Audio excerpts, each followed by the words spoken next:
Friends, வணக்கம் and welcome to Gowri's curry corner. நம்ம இன்னைக்கு பார்க்க போகிற ரெசிபி சிப்பி காளான் தொக்கு, அதாவது ஆயிஸ்டர் மஷ்ரூம் தொக்கு தான் நம்ம இன்னைக்கு பார்க்க போகிறோம். தேவையான பொருட்களை பார்த்துடலாமா? ஒரு மீடியம் சைஸ் வெங்காயத்தை ரஃபாக கட் பண்ணி வச்சுருக்கேன். 2 சின்ன தக்காளி பழத்தையும் ரஃபாக கட் பண்ணி வச்சுருக்கேன். 2 பச்சை மிளகாவை சின்னதாக கட் பண்ணி வச்சுருக்கேன். கொஞ்சம் கருவேப்பிலை, 4 பல் பூண்டு, 2 இன்ச்சு அளவு இருக்கக்கூடிய இஞ்சியை சின்னதாக கட் பண்ணி வச்சுருக்கேன். 1/4 டீஸ்பூன் மஞ்சள் தூள், 1/2 டீஸ்பூன் தனி மிளகாய் தூள், 3/4 டீஸ்பூன் மல்லித்தூள், 2 துண்டு பட்டை, 2 ஏலக்காய், 2 கிராம்பு, ஒரு 1/2 டீஸ்பூன் சோம்பு. இங்கே மிளகுத்தூள் வச்சுருக்கேன். மிளகுத்தூள் கொஞ்சம் அரைக்கும் போது போடணும், கடைசியாக தூவணும். இது சிப்பி காளான் நல்லா க்ளீன் பண்ணி நல்லா பிச்சு வச்சுருக்கேன். தனித்தனி இதான் ஜார் எடுத்துருக்கேன். இந்த ஜாரில் வெங்காயத்தை சேர்த்துடலாம். இதே மாதிரி இந்த தக்காளி பழத்தையும் இதிலே சேர்த்துடலாம். இந்த கருவேப்பிலை,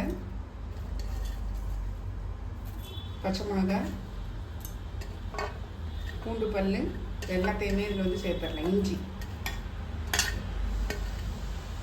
இது கூட ஜீரகம் ஒரு 1/2 டீஸ்பூன், சோம்பு, இந்த மசாலா பட்டை, லவங்கம் இது எல்லாத்தையும் சேர்த்துடலாம்.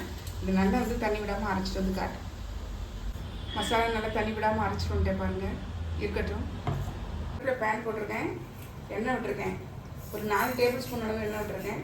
கடுகு சேர்த்துடலாம்.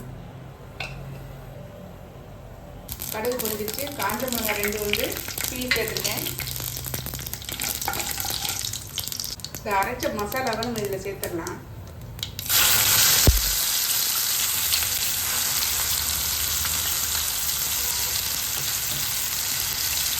மசாலா நல்லா சுருளை வெந்து வரட்டும். ஒரு ஸ்லோவில் வச்சு ஒரு 10 நிமிஷம் குக் பண்ணலாம். நல்லா வெந்து கையில் என்ன பாருங்கள், எண்ணெய் பிரிஞ்சு வந்துச்சு. நம்ம இந்த ஸ்டேஜில் சிப்பி காளான் சேர்த்துடலாம்.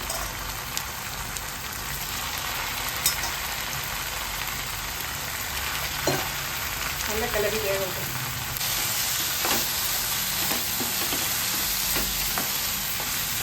மசாலாவோட நல்லா குக் ஆகட்டும். உப்பு சேர்த்துடலாம். அதுக்கு சேர்த்துக்கோங்க. உங்கள் காரத்துக்கு ஏற்ற மாதிரி நீங்கள் கூட்டியோ குறைச்சோ சேர்த்துக்கோங்க. கடைசியாக மல்லித்தலை தூவி நம்ம இறக்கிடலாம். நம்முடைய ஆயிஸ்டர் மஷ்ரூம் தொக்கு பாருங்கள், செம்ம டேஸ்டியாக சூப்பராக இருக்குதுங்க. காரசாரமாக இருக்குது. சப்பாத்தியோட சாப்பிடும்போது செம்மையாக இருக்கும். அதே மாதிரி சுடுசாதத்தில் போட்டு சாப்பிட்டிங்கன்னா செம்மையாக இருக்கும். கண்டிப்பாக ட்ரை பண்ணி பாருங்கள். தேங்க்யூ.